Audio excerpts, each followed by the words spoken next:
Assalamualaikum warahmatullahi wabarakatuh.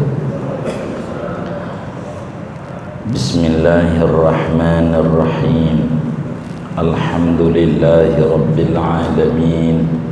Wassalatu wassalamu ala sayyidina Muhammadin wa ala alihi wa sahbihi ajma'in. Allahumma inna nastahdika li arsyadi amrina wa zidna ilman yanfa'una. Qala al-imam al-muallif rahimahullahu ta'ala wa nafa'ana bihi wa bi barakati ulumihi wa ghafara lahu wa li masyaikhihi wa li masyaikhina amin. Far'un, adapun ini yaitu cabang masalah. Betul ya? Halaman berapa tadi? 92. Ikhtalafu fi ma'nal qada'i wal qadar. Telah berbeda-beda pendapat oleh para ulama tauhid tentang makna qada dan qadar. Fal qada'u indal asy'ariyati iradatullahi al asya'a fil azal ala ma hiya alaihi fi ghairil azal.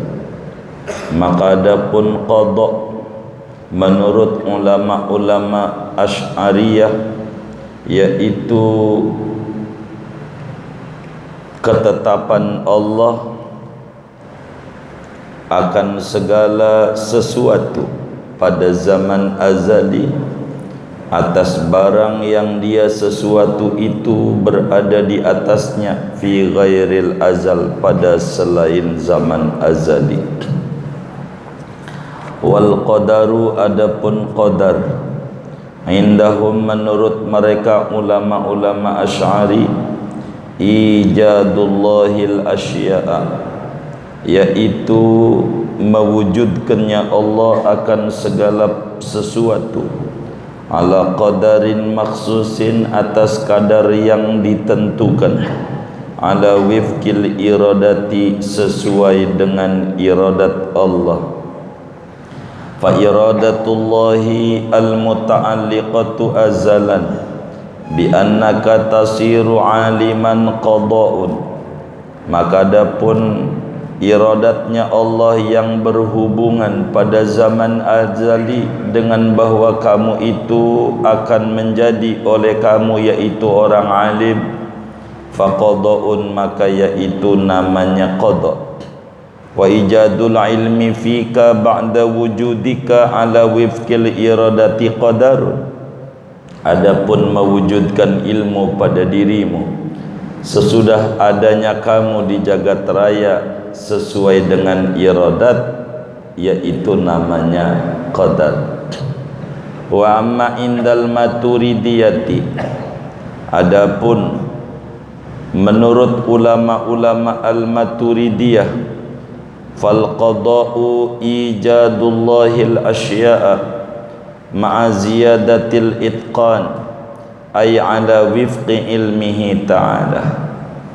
Maka adapun qada' yaitu mewujudkannya Allah akan segala sesuatu disertai tambahnya mantap, yakni sesuai dengan ilmunya Allah Ta'ala.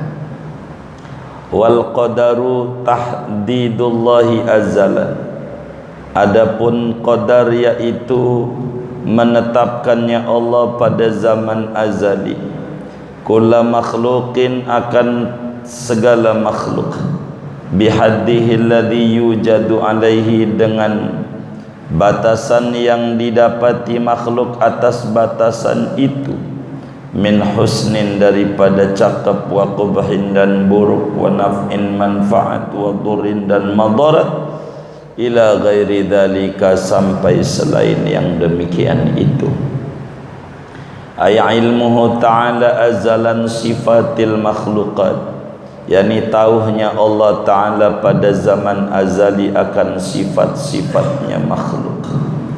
Waqila, ada pendapat al-qada'u ilmullahil azali ma'a ta'alluqihi bil ma'lum. Qada' yaitu pengetahuan Allah yang bangsa azali serta berta'alluqnya ilmu Allah dengan sesuatu yang diketahuinya. Wal qadaru ijadullah, sedangkan qadar yaitu mewujudkan Allah al asya akan segala sesuatu ala wifqil ilmi sesuai dengan ilmunya Allah. Fa ilmullahil muta'alliqu azalan bi anna syakhsa yasiru aliman ba'da wujudihi faqada'un. Maka pengetahuan Allah yang berhubungan pada zaman azali dengan bahawa seseorang itu akan menjadi ia yaitu orang alim sesudah keterwujudan dia, maka yaitu namanya qada. Wa ijadul ilmi fihi ba'da wujudihi qadarun. Adapun mewujudkan ilmu pada orang itu sesudah adanya orang itu di dunia, maka itu namanya qadar. Hadza ay ifham hadza, pahami olehmu akan ini ta'rif. Wa qaulul asy'ariyati wal masyhur, adapun pendapat ulama-ulama Asy'ari adalah pendapat yang masyhur. Wa ala kullin, dan atas tiap-tiap satu, fal qada'u qadimun, maka adapun qada' yaitu qadim, wal qadaru hadisun, dan qadar yaitu bahru. Bi khilafi qaulil Maturidiyati, lain halnya pendapat Imam Al-Maturidi. Wa qila kullun minhuma bi makna iradati ta'ala, ada pendapat tiap-tiap satu daripada qada dan qadar yaitu dengan makna iradatnya Allah Ta'ala. Wallahu a'lam bishawab. Segini, Bapak Ibu saudara-saudara sekalian yang mulia, rukun iman itu ada 6 dan wajib kita mengimani semuanya. Yang keenamnya adalah takdir. Malam hari ini kita akan membahas tentang definisi takdir, definisi qada dan qadar secara terminologi agama. Sebab definisi qada dan qadar ada dua, ada secara istilahi terminologi agama dan ada secara etimologi, yakni secara bahasa. Namun malam hari ini dibalik, kita berbicara tentang definisi qada dan qadar secara terminologi agama, supaya kita faham apa itu qada, apa itu qadar. Syekh Nawawi Al-Bantani dalam Kasyifatus Saja ini menjelaskan apa pengertian qada dan apa pengertian qadar. Bila itu yang ditanya saudara, maka kata Syekh Nawawi, ikhtalafu, para ulama-ulama ahlus sunnah wal jamaah di dalam mendefinisikan qada dan qadar, yaitu berbeda-beda, tidak sepakat berbicara definisinya. Apa definisi qada, apa definisi qadar, begitu. Kata Syekh Nawawi, antara dua imam Ahlus Sunnah wal Jamaah, yaitu Imam Abul Hasan Al-Asy'ari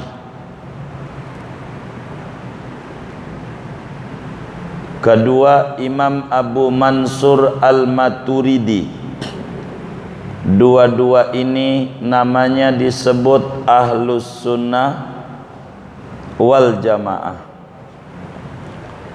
Dijelaskan oleh Imam Murtada Az-Zabidi di dalam syarah Ihya Ulumuddin, yani Ithaf As-Sada Al-Muttaqin. Pada halaman 3 itu kata beliau, idza utliqa Ahlus Sunnah wal Jamaah fal muradu al Asy'ariyah wal Maturidiyah. Bila dikatakan Ahlus Sunnah wal Jamaah, maka maksudnya adalah aliran-aliran Imam Asy'ari dan aliran Imam Al-Maturidi. Inilah Ahlus Sunnah wal Jamaah, saudara. Nah, berbicara itu, kata Syekh, berbicara qada dan qadar, antara dua imam ini tidak sepakat mendefinisikannya, tapi maknanya sama, hanya pengungkapannya beda. Dalam pandangan Al-Asy'ari, qada itu qadim, qadar baru. Tapi dalam pandangan Al-Maturidi sebaliknya, qadar itu qadim, qada baru. Ini cara nyebutin doang antara dua nih. Jadi qada kalau saya sebut Al-Asy'ari A, qadar B. Kalau Al-Maturidi qada B, qadar A. Begitu. Jadi isinya sama aja. Imam Al-Asy'ari pengertian qada dipakai oleh Imam Maturidi untuk pengertian qadar. Sementara pengertian qadar yang oleh Imam Al-Asy'ari ama Imam Al-Maturidi untuk pengertian qada, sehingga hanya perbedaan kata-kata, hakikatnya sama, perbedaan penyebutan. Begitu. Ada namanya ibu kota Indonesia, ada ibu kota Nusantara. Beda kata, isinya sama. Begitu aja lah. Jadi hanya pembedaan ucapan pada tataran pengertian sama. Imam Al-Asy'ari, apa sih qada itu? Yang disebut qada itu apa gitu? Kata Imam Al-Asy'ari, yang namanya qada itu adalah ketetapan Allah pada makhluknya di zaman azali,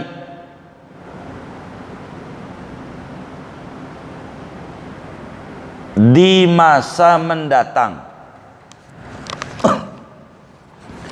Kalau kata Imam Al-Asy'ari itu yang namanya qada adalah ketetapan Allah tentang makhluknya di zaman mendatang. Namanya disebut qada. Namanya qada. Jadi qada itu ketetapan Allah pada makhluknya nanti di zaman mendatang. Planning, iradat. Jadi qada ini kalau kata Imam Asy'ari kembalinya pada sifat iradat. kembalinya pada sifat iradat.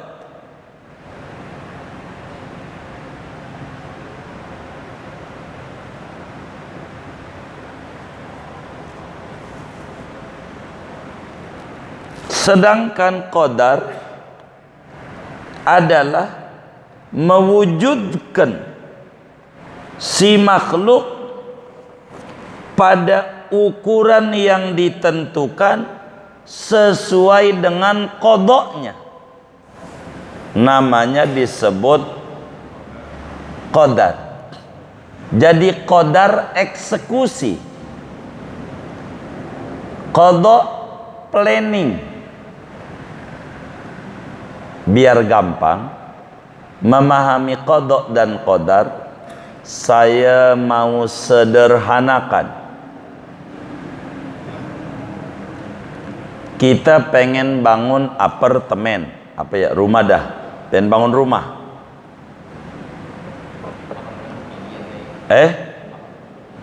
Ketinggian.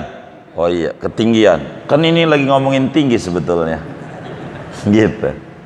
Pengen bangun rumah juga sebetulnya, jangan bahasa doang itu. Bangun apartemen, kira-kira berapa lantai? 10 lantai. Baik. Maka pertama-tama kita buat gambar, arsitek namanya.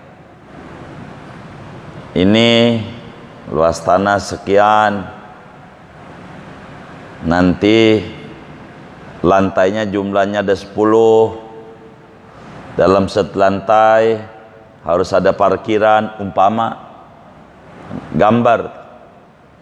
Nanti ini berarti jumlah batu batanya sekian, semennya sekian,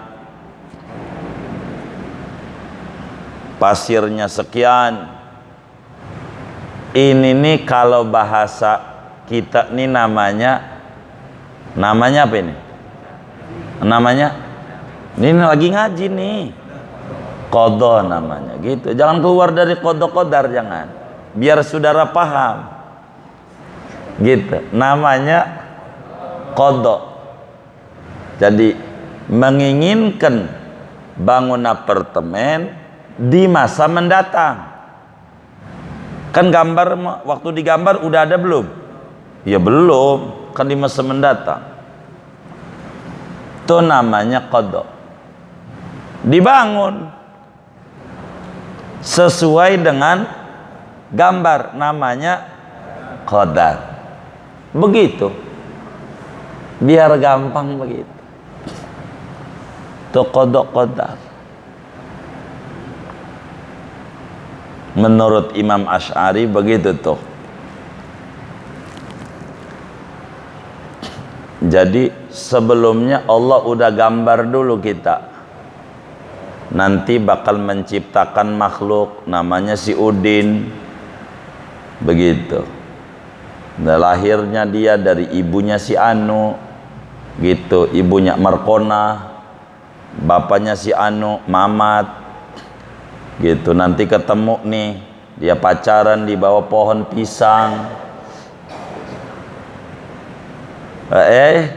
Ya apa kek?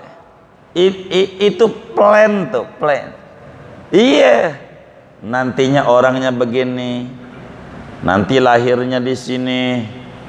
Begitu. Begitu lahirnya. Di rumah sakit, akhirnya nggak keburu, akhirnya lahirnya di balai aja, maka dipanggilnya Udin Balai. Gitu. Jadi ntar ngaji gedenya malam Rebo, ngajinya nyender ngantuk, itu kagak meleset, kagak meleset. Catatan-catatan itu nggak berubah. Segala yang terjadi itu memang sudah ada suratan takdir. Suratan takdir. Itu berarti ikut Imam Maturidi tuh. Suratan qada namanya. Kalau kita nyebut suratan takdir kata kita, itu udah suratan takdir, nggak ada yang berubah. Semua itu apa aja yang ada nih, nggak ada yang berubah. Kalau dalam sebuah perfilman namanya skenario, bikin dulu skenario, diatur, bikin film. Kata Putu Wijaya, bikin Satria Bambu Kuning.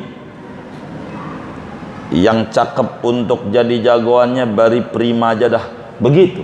Lah belum dipanggil belum. Begitu. Musuhnya yang kekeran Advent Bangun. Dibuat. Jadi itu nantinya ada. Jadi enggak bakal berubah. Enggak bakal berubah. Dari keinginan sutradara. Itu begitu. Itu namanya qada dan qadar. Jadi qada itu larinya ke sifat iradat, kata Imam Asy'ari. Cabang dari sifat iradat namanya qada, sedangkan qadar cabang dari kudrat. Begitu. Ketika kita memahami kudrat, itu memahami qadar. Ketika kita memahami qada, memahami iradat. Itu begitu. Ketika kita yakin Allah bersifat iradat, maka kita kudu yakin Allah punya qada. Ketika kita yakin Allah bersifat kudrat, maka Allah punya namanya qadar. Begitu. Intinya kalau qada planning, kalau qadar realisasi. Itu begitu. Paham ini manfaatnya banyak. Memahami konsep ini melahirkan akhlak mulia bagi muslim. Ketika faham ada qada, ada qadar, muslim hidupnya berakhlak mulia. Siapa rajanya yang paham qada dan qadar? Rasulullah sallallahu alaihi wa alihi wasallam. Nyontoh beliau aja sama memahami qada dan qadar. Begini saudara, satu, muslim tuh akan sabar dalam hidup. Kenapa? Orang udah ada ketetapan. Hari ini kepleset, emang juga nggak bakal meleset. Emang dia kepleset, begitu. Itu enggak. Begitu. Semuanya ada ketetapannya. Sendal hilang, padahal udah diumpet-umpetin di pojokan, hilang juga. Tuh namanya sudah ada apanya? Suratan takdir. Udah ada catatannya. Lah kalau udah ada catatannya, ya sabar aja. Sabar. Mau marah-marah, sendal tetap hilang dan bakal jadi timbul penyakit. Jantungnya berdebar, tekanan darahnya tinggi. Udah ada qadarnya, takdirnya. Tenang. Anggap aja jenggot dicukur dah. Kalau jenggot dicukur makin dikit makin banyak. Yang bener nih. Makin dikit makin banyak. Makin banyak. Anggap aja ini lagi cukur jenggot saya, mau dikasih banyak. Begitu. Tenang. Begitu. Enggak usah. Begitu. Ampe ngaji malam Rebo ada si jali-jali. Itu udah ada suratannya. Udah ada belum? Udah ada jam kodoknya itu. Begitu. Oh, hak cipta.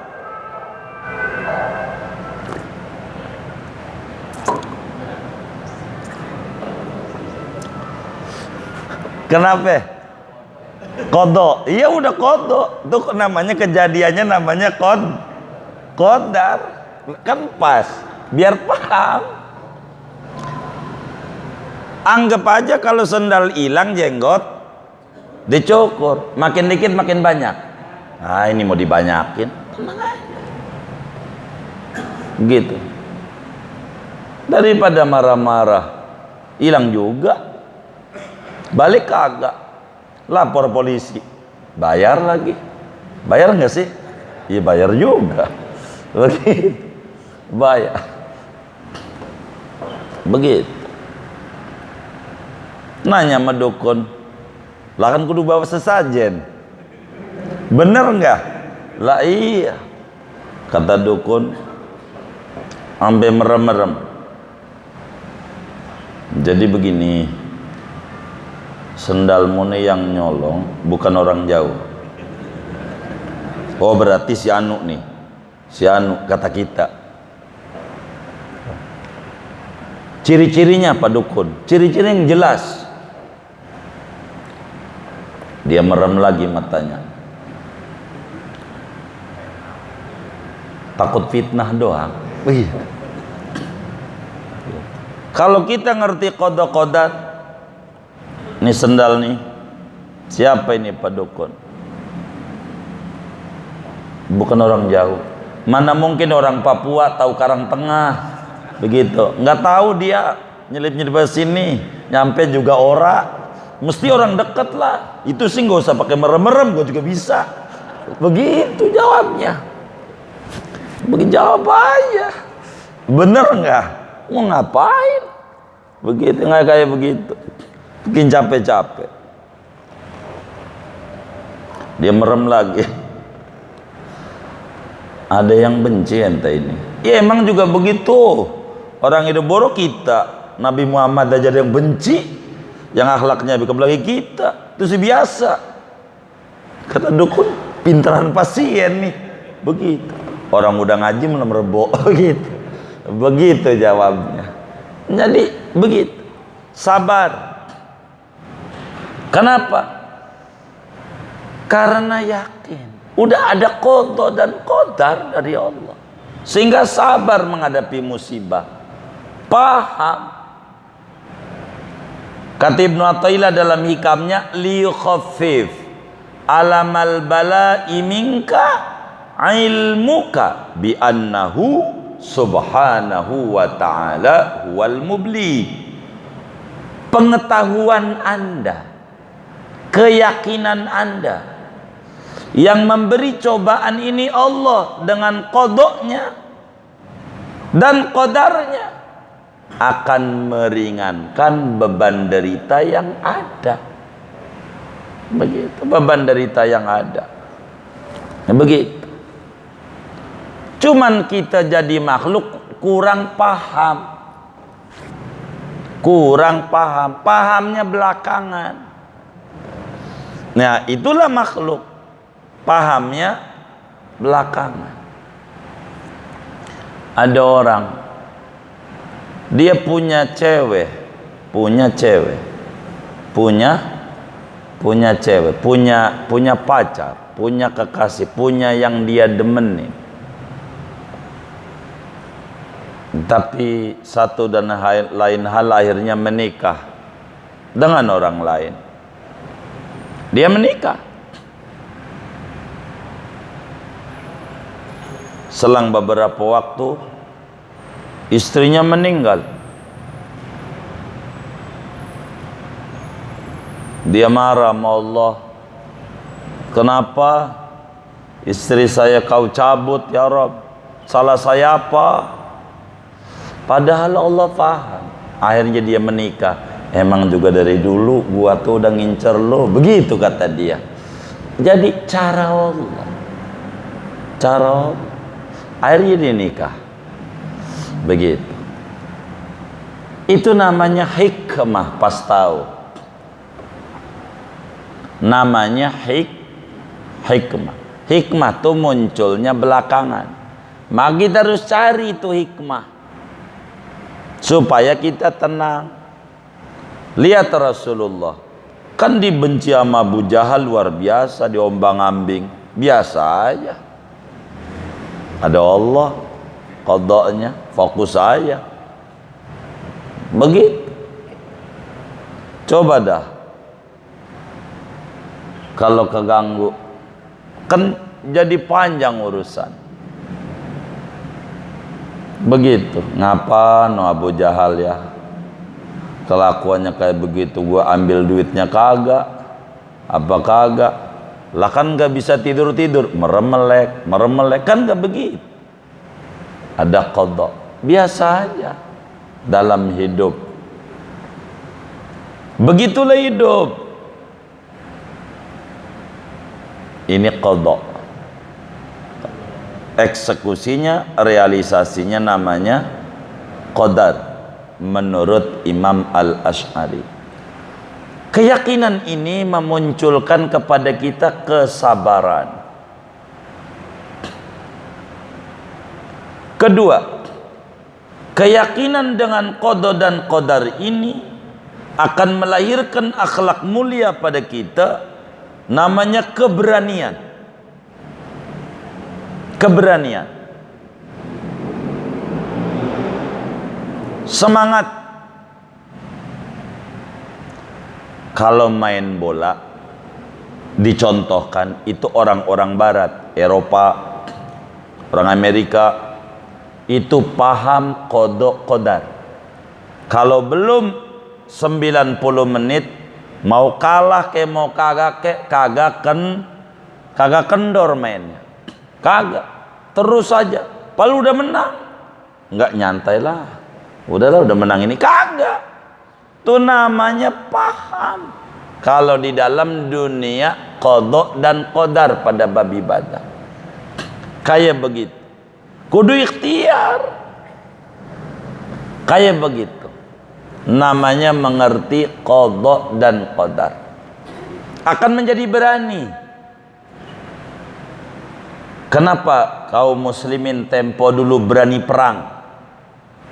Kan main nyawa perang. Ya udah ada qada, kalau kata Allah mati, ya mati, walaupun kagak perang, di rumah aja mati. Begitu. Ini yang jadi berani. Karena paham qada qadar. Yang kurang paham ciut, sehingga pelin-pelan dalam hidupnya. Ada orang sholat Jumat sok suci tuh, zaman wabah begini sholat Jumat sok suci. Orang mah jangan begitu, kayak gua nih, jadi tinggian yang agak sholat sama yang sholat, tapi dia Jumat mancing. Nah kan, ini gara-gara salah memahami qada qadar. Salah qada qadar. Jadi berani dagang, berani. Kenapa? Ya kalau nggak untung rugi. Tugas kita berikhtiar. Agama nyuruh nyareat, begitu. Ini yang bakal sukses. Ada nggak nih yang ngaji yang nyalon dewan nih? Saya mau bilangin gitu. Kalau kita mau nyalon dewan, pasang iman nama qada dan qadar. Kewajiban kita ikhtiar. Jangan di otak kita siap jadi, jangan. Kudu juga siap kagak jadi. Pikirin tuh, siap nggak kita kagak jadi? Siap, nyalon. Begitu. Jangan berpikir enak terus. Begitu. Kudu siap. Kenapa ketika orang-orang pada naik ke Senayan, lalu dia kemudian naik Puun, ini kagak siap? Begitu. Kenapa? Nggak siap. Mau mencari peruntungan. Kali jangan jadi dewan, duit banyak, ini. Modalnya ngutang. Habis nggak? Lah gitu. Karena kalau kita udah nyalon dewan, yang pertama kali kita cari saudara. Saudara ada dua, ada saudara nasab, ada saudara sabab. Apa satu alma mater?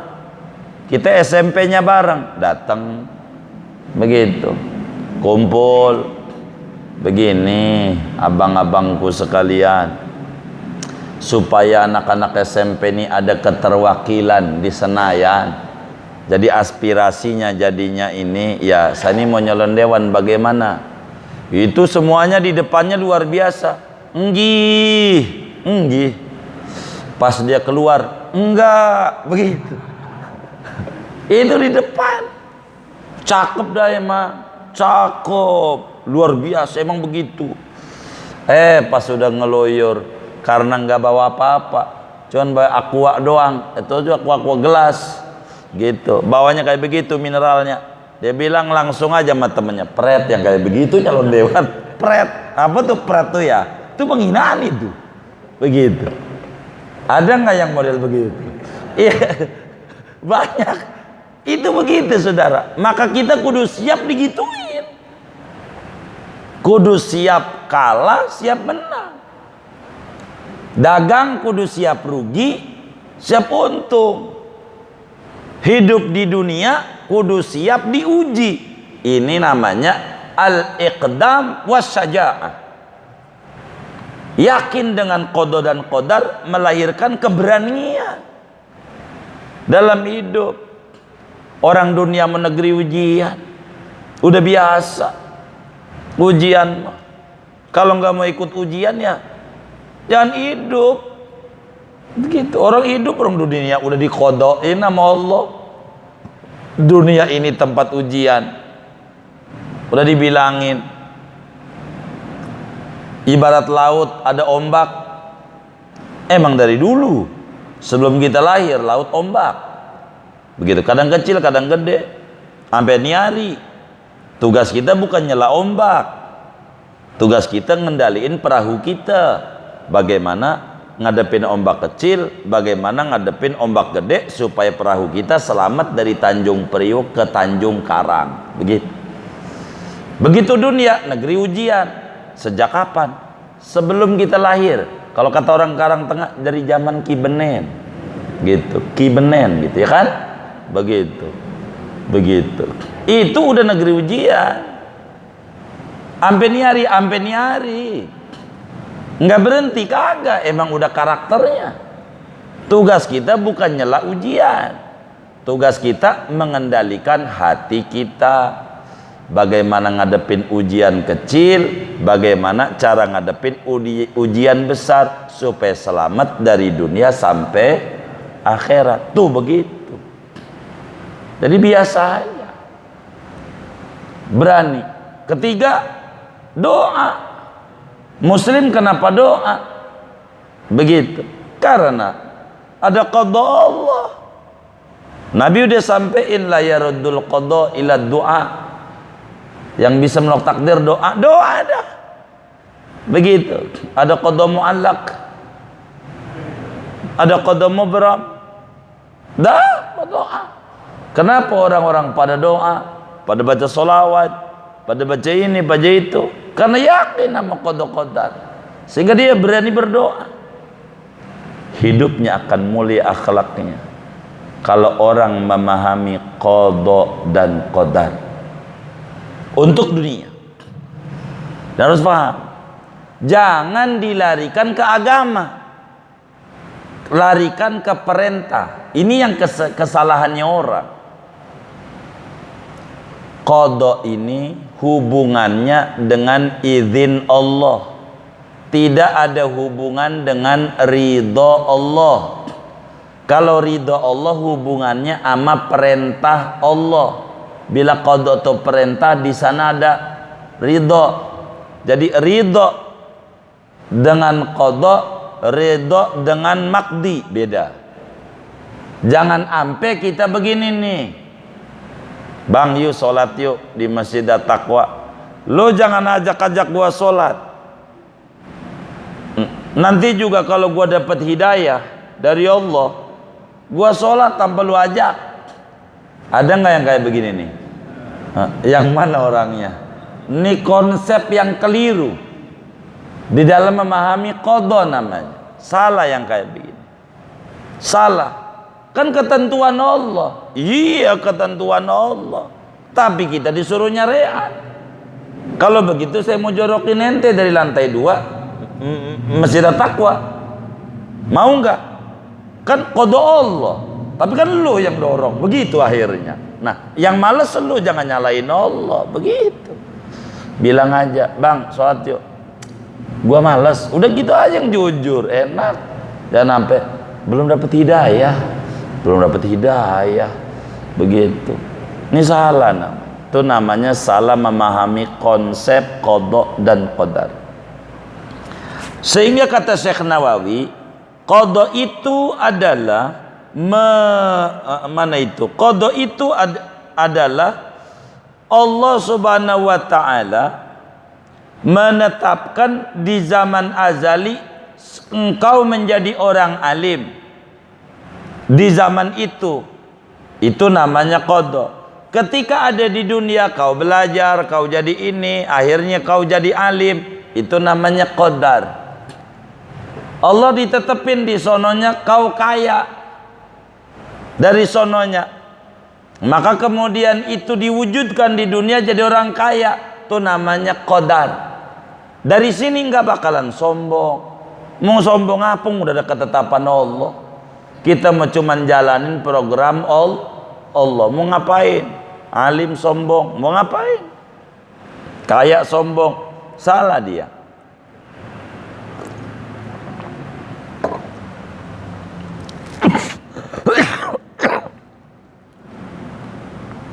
Sementara saudara, Imam Maturidi berbeda memahami konsep qada dan qadar. Kalau kata Imam Maturidi, qadar adalah Allah menetapkan pada zaman azali tentang apa saja yang akan terjadi pada makhluknya. Itu namanya qadar. Yang kata Imam Asy'ari namanya qada. Itu begitu. Sedangkan qada merealisasikannya Allah sesuai dengan apa yang Allah ketahuinya. Jadi membalik kata aja. Begitu pengertian antara qada dan qadar. Jadi kalau qada dalam pandangan Imam Al-Asy'ari larinya ke iradat dan ilmu, sedangkan qadar larinya kepada kudrat, sementara Imam Al-Maturidi larinya qadar itu pada ilmu dan iradat, sedang qada larinya pada kudrat. Kalau kita mau renungi, ini perbedaan istilah, isinya sama. Maka bedanya ikhtilaf lafzi, cara penyebutan aja, isinya sama. Definisi qadar dijadikan definisi qada, definisi qada dijadikan definisi qadar, isinya sama. Hanya ketika ditanya, kalau begitu qada itu qadim apa baru? Imam Maturidi dengan definisinya qada baru, qadar qadim. Sementara Imam Asy'ari qada qadim, qadar baru. Itu aja isinya. Ada juga ulama yang menyebutkan definisi qada adalah pengetahuan Allah terhadap apa yang diketahui pada makhluknya.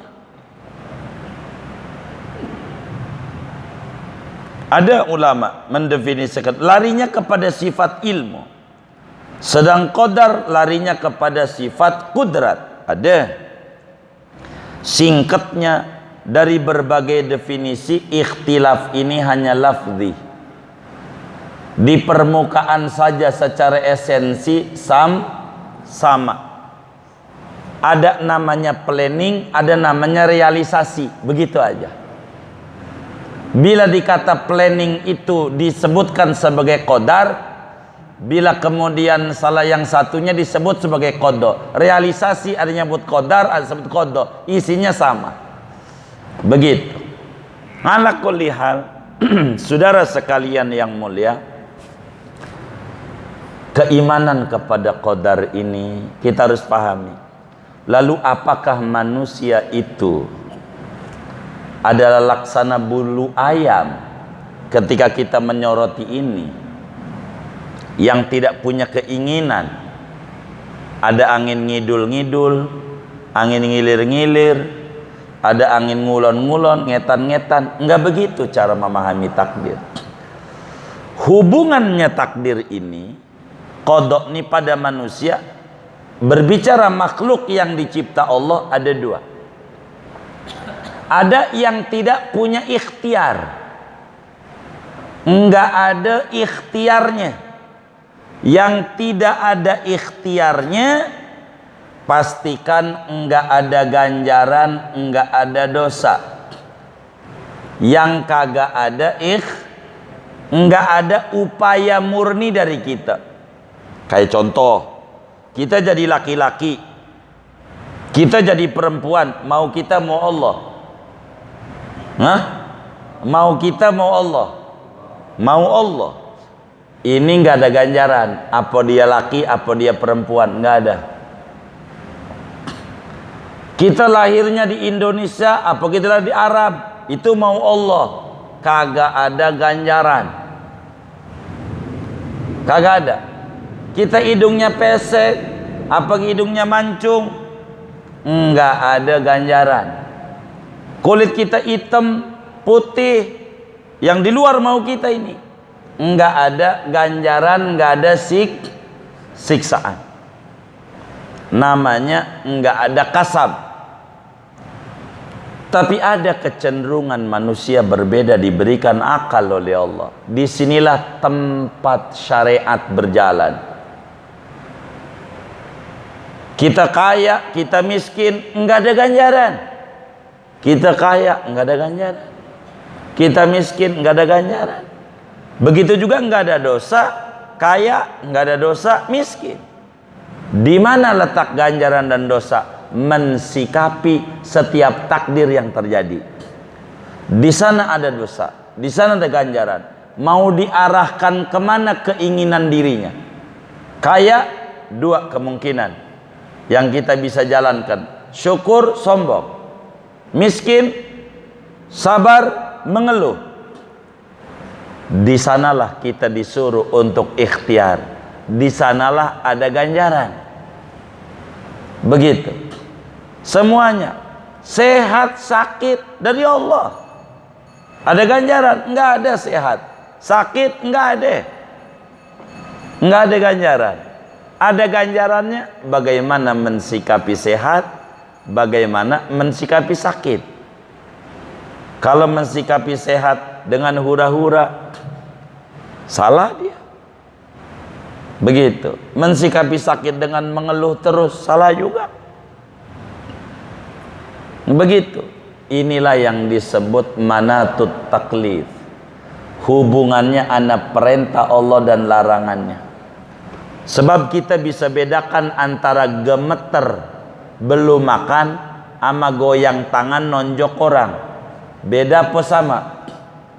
Beda apa sama? Beda, walaupun sama-sama tangan kita gerak. Yang satu gerak di luar mau kita. Ini namanya mantiqatul jabar. Yang ini enggak ada ganjaran. Yang satu nonjok orang atau nolongin orang dari sumur kita angkat, itu namanya mantiqatul ikhtiar. Disinilah ada ganjaran, di sini ada dosa. Tergantung mau dilarikan kemana. Inilah manusia diberikan kebebasan oleh Allah. Tapi secara umum tidak akan lepas dari qadoknya Allah subhanahu wa ta'ala. Makanya kalau orang paham ini, maksimalkan dalam hidup. Silahkan mati-matian mengejar sesuatu, silahkan, tapi yang manfaat, kejarlah sesuatu yang manfaat kala kita mati. Kita pengen kaya, silahkan, asal benar. Kaya nggak apa-apa. Nabi Sulaiman juga kaya, bahkan jadi nabi, jadi rasul. Boleh-boleh saudara minta kaya, nggak dilarang.